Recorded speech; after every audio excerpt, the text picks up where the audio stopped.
अंतिम सांसें नज़दीक थी। 80 साल के मौलाना साहब जंगली घाट पर निश्चित लेट रहे थे। ऐसा लग रहा था जैसे किसी कंकाल पर चादर डाल दी गई हो। सगे संबंधी उनके पास जुटे पल पल मौत की प्रतीक्षा कर रहे थे। मौलाना साहब के चेहरे पर कोई उलझन लगातार जाले बुनने जा रही थी, जो चेहरे पर चिपके स्पष्ट दृष्टिगोचर हो रही थी। देखने वाले समझ गए, मौलाना साहब जरूर किसी कश्मकश में हैं, लेकिन क्या, कोई समझ नहीं पा रहा था। अचानक उन्होंने अपने पास सबसे छोटे पोते असलम को उंगली के इशारे से बुलाया। हरे राम पंडित, हरे राम पंडित। जिसने भी सुना उसके चेहरे पर अविश्वास की लकीरें खिंच गई। लगता है मौलाना साहब मरने से पहले सटी आ गए हैं। कानाफूसी शुरू हो गई। अंत समय दुश्मन की ख्वाहिश। मौलाना साहब वक्त की नजाकत को देखते हुए मरियली सही किंतु दृढ़ आवाज में बोले, बुला कर लाओ पंडित को। अब उनकी बात कौन टालता। आधे घंटे बाद असलम पंडित को साइकिल के कैरियर पर बैठाते हुए हाजिर हुआ। मौलाना साहब के हम उम्र पंडित भी चलने फिरने से लाचार। किसी तरह उन्हें मौलाना के करीब कुर्सी पर बैठाया गया।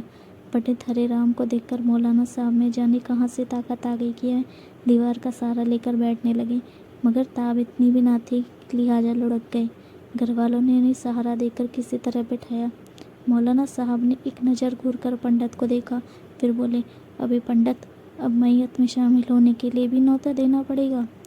आवाज़ पंडित की जिगर को चीर कर निकल गई। पंडित को महसूस हुआ गले में जैसे कुछ अटक सा गया है। बड़ी मुश्किल से काफ़ी कह पाए, कैसे हो शफीक मैया, अब तो अंतिम सांसें ही चल रही हैं। मौलाना एक खोखली हंसी से फिर आगे जोड़े, मगर कुछ पुराना हिसाब था जिसे चुकता किए बिना मरा भी तो नहीं जाता। कौन सा हिसाब। हमारी कोई देनदारी नहीं। देनदारी कौन कहता है।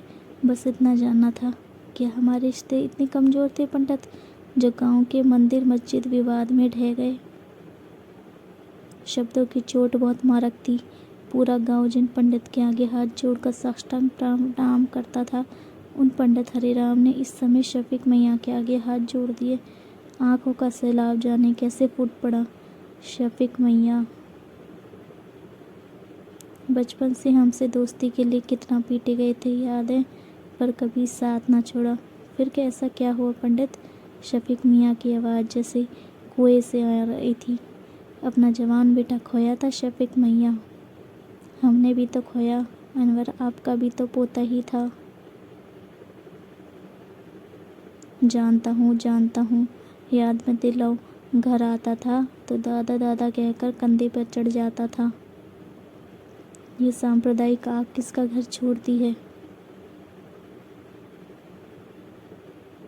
पंडित ने सिर्फ सर हिला दिया। गला तो रुंध गया था। क्या कहते। हमने भी खोया, तुमने भी खोया, पाने वाले तो कोई और थे, फिर भी हम 20 साल तक हवा देते रहे। मुकदमा तो दोनों तरफ से दायर हुआ था, दोषी अकेले हमें ही ठहराओगे मियाँ। पंडित, इन 20 सालों में थक गया हूँ, टूटा भी हूँ। अदालत से अगर जीता भी तो क्या जीता, सब कुछ हार के। हम हर हाल में हारे हैं पंडित। आखिर उन रिश्तों का क्या जिन पर 20 साल से बर्फ जमी है। पंडित ने हाथ आगे बढ़ाकर शफीक मियाँ के हथेली पर रख दिया। शफीक मियाँ को लगा जैसे अपना ही बिछड़ा भाई आज उनके सामने है। मौलाना के आंसू बहे तो पंडित की हथेली पर टपक गए। माफ़ करना पंडित, मुस्लिम के आंसू हैं। घर जाकर पानी में गंगा जल डालकर नहा लेना।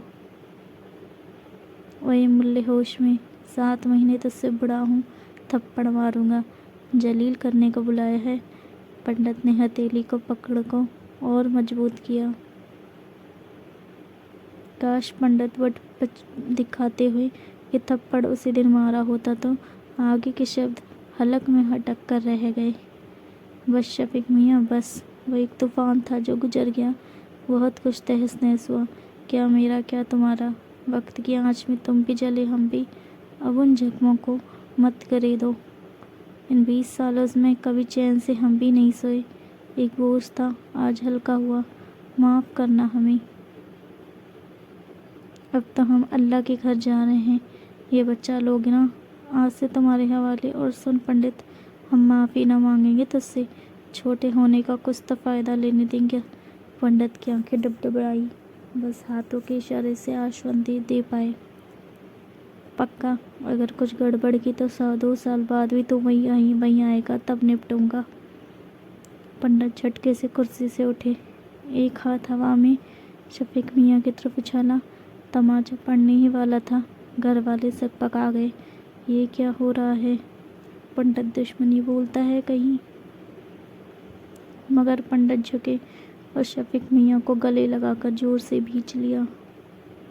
अब चैन से मर सकूंगा पंडित। दोनों लंगोटियाँ यार फूट फूट कर रो रहे थे।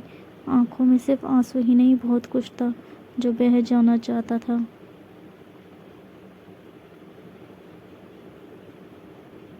दोस्तों, अगर ये कहानी अच्छी लगी हो तो चैनल को लाइक और सब्सक्राइब कीजिएगा ताकि आपको इसी तरह की और कहानियाँ मिलती रहें। And thank you so much for watching. Thank you once again. Keep watching, keep subscribe.